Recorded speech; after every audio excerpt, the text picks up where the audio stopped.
आज जो दिल्ली के इतिहास में एक दुर्भाग्यपूर्ण दिन रहा और आज जो ये लड़ाई झगड़ा एमसीडी में हुआ, उसके बाद में आम आदमी पार्टी ने दो बातें प्रमुख रूप से कही।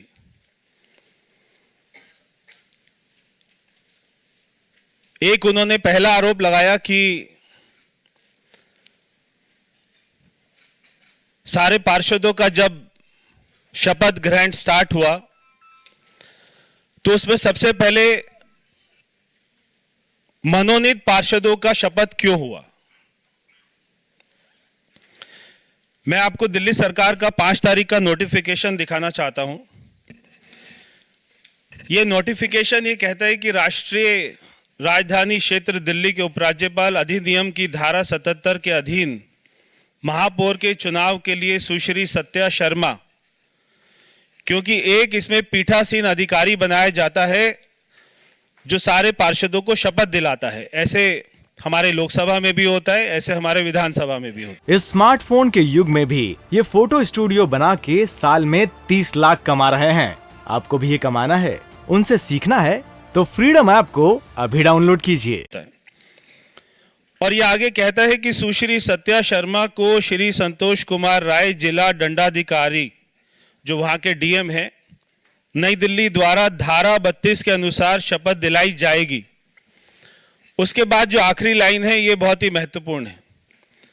ये आखिरी लाइन कहती है, अन्य पार्षदों को पीठासीन अधिकारी द्वारा शपथ दिलाई जाएगी। अन्य सभी पार्षदों को, इसमें कोई क्रम नहीं बताया कि पहले नॉमिनेटेड आएंगे या पहले इलेक्टेड आएंगे। ये पीठासीन अधिकारी के विल के ऊपर है कि वो अपना किस क्रम में दिलाना चाहते हैं, क्योंकि इलेक्टेड मेंबर 250 हैं और जो नॉमिनेटेड मेंबर हैं वो केवल 10 हैं। इसलिए उन्होंने 10 से शुरू करके और बाद में 250 पर जाने के लिए सोचा होगा। मैं आम आदमी पार्टी से और उनके सभी कार्यकर्ताओं से जिन्होंने आज वहां पे पार्षदों ने सारा हंगामा किया, उनसे पूछना चाहता हूं कि अभी मीनाक्षी जी ने बताया कि ये जो डीएमसी एक्ट है ये सेंट्रल गवर्नमेंट बनाती है और अभी ये 3 एमसीडी की 1 एमसीडी हुई। हमको पता था कि दिल्ली में 70 में से 63 एमएलए आम आदमी पार्टी के हैं। अगर हमको ये सब करना होता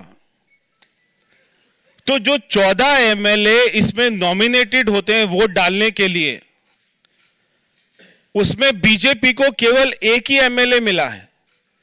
13 एमएलए आम आदमी पार्टी के हैं। अगर हमें यह सब कुछ चेंज करना होता तो हम उनके एमएलए का अधिकार भी छीन लेते। 14 एमएलए जो नॉमिनेटेड होते हैं, या हम कहते हैं कि दोनों पार्टियों के 50-50 होंगे। बीजेपी को केवल 1 एमएलए मिलता है और आम आदमी पार्टी को 14 में से 13 एमएलए मिलते हैं। जो भी कुछ हो रहा है, हम भारत की राजधानी में रहते हैं, कानून व्यवस्था है, यहां पर कानून का राज चलता है, जंगल राज नहीं चलता, ताहिर हुसैन का राज नहीं चलता। कोई यहां पे केजरीवाल जी, मनीष सिसोदिया जी, कोई एमसीडी में भी कोई ऐसी ऊट पटांग पॉलिसी बना देंगे जैसे उन्होंने शराब पॉलिसी बनाई। ऐसा गुंडा राज नहीं चलता। तो वो हम पर यह आरोप नहीं लगा सकते कि पहले और क्या फर्क पड़ा। जब बहुत ही आराम से मैं वहां पर मौजूद था, जब एक पार्षद ने शपथ ली तो कोई कुछ नहीं बोला। जैसे ही दूसरे मनोनीत पार्षद ने शपथ ली, आम आदमी पार्टी का वो कार्यकर्ता जिसको संजय सिंह ने प्रेस कॉन्फ्रेंस में मीडिया में दिखाया कि उसके हाथ में चोट लगी है, सबसे पहले वो व्यक्ति खड़ा होकर माइक तोड़ने के लिए, जहां पर शपथ ले रहे थे, माइक तोड़ने के लिए पहुंच गया। उस माइक को तोड़ने लगा, हमारे पार्षद को मारने लगा। जब वो माइक तोड़ रहा था तब उसका हाथ कट गया माइक तोड़ते हुए, तब उसको खून निकला माइक तोड़ते हुए। ये सारा वीडियो में आपको दिखाई देगा। और बाहर निकलकर वो कह रहे हैं कि हमें मार रहे हैं। हमारे बीच में हमारी पार्टी की 2 निगम पार्षद इस समय बैठी हैं, महिला निगम पार्षद। एक है श्रीमती अनीता जी, एक है श्रीमती इंद्र कौर जी। ये दोनों महिला निगम पार्षद, ये जब इन दोनों को वहां पे आम आदमी पार्टी के पुरुष निगम पार्षदों ने घेर लिया और इंदर कौर जी के ऊपर में 5-5 पुरुष निगम पार्षद आम आदमी पार्टी के उनके साथ धक्का मुक्की करने लग गए, उनके बाल खींचने लग गए और उनके हाथ में क्या कोई ऐसी धारदार चीज थी जिससे उन्होंने इनके हाथ पर मारा। इनके हाथ पर कट लगा, काफी खून निकला। इनको बचाने के लिए जब श्रीमती अनीता जी वहां पर पहुंची तो इनका भी हाथ कटा। वो वीडियो में दिखाई देगा कि पुरुष निगम पार्षद आम आदमी पार्टी के लिए बीजेपी की महिला निगम पार्षदों को गालियां दे रहे हैं, इनके बाल खींच रहे हैं, इनको हाथ पर चोट मार रहे हैं और इनका यह कहना है कि उसमें पार्षद शराब पिए हुए भी थे।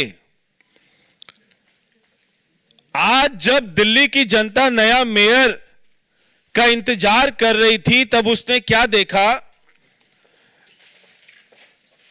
कि जिस पार्टी को बहुमत मिली वो आज वहां पर गुंडागर्दी कर रही है। अगर वो थोड़ी बहुत सीटें ज्यादा ले गए इसका मतलब है कि वो वहां पर गुंडागर्दी करेंगे। जैसा मीनाक्षी जी ने कहा, मनोनीत और जो इलेक्ट नहीं होता है, हम देखते हैं राज्यसभा में भी हमारे सारे नॉमिनेटेड मेंबर होते हैं, उसको अपर हाउस कहा जाता है। लोकसभा में जहां पे सारे इलेक्टेड होते हैं उसको लोअर हाउस कहा जाता है। ऐसे ही एमसीडी में जो हमारे नॉमिनेटेड मेंबर होते हैं उनको एल्डरमैन कहा जाता है।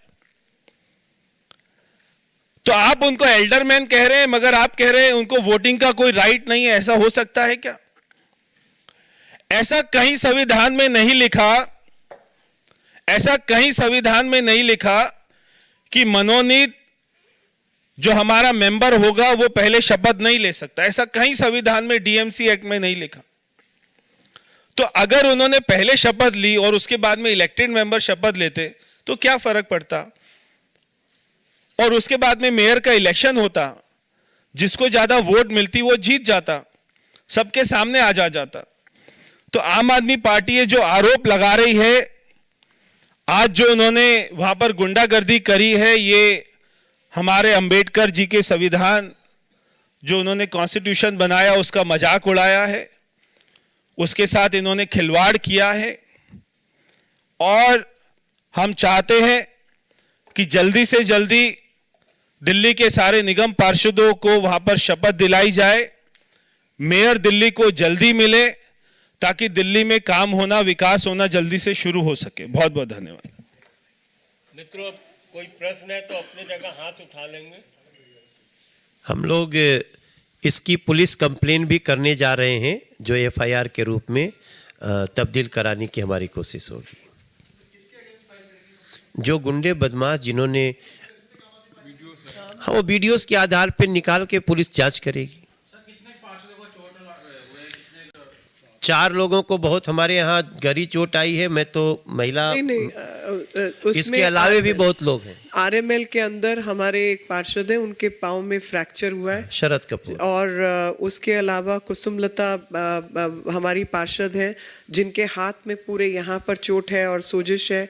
बहन जी जो हमारे साथ हैं, इनके पाँव में चोट है, पूरा सूट फाड़ा हुआ है। तो और अर्जुन है मारवा, उसके हाथ में चोट है। कई लोग, क्योंकि सब लोग बिखर गए हैं अलग अलग जगह, तो शशि के भी चोट है, शशि के भी हाथ में चोट है। तो बहुत लोगों के पास चोट है, अभी सब अलग अलग जगह पे है, तो संख्या आपको बाद में देंगे। इस स्मार्टफोन के युग में भी ये फोटो स्टूडियो बना के साल में 30 लाख कमा रहे हैं। आपको भी ये कमाना है, उनसे सीखना है तो फ्रीडम ऐप को अभी डाउनलोड कीजिए।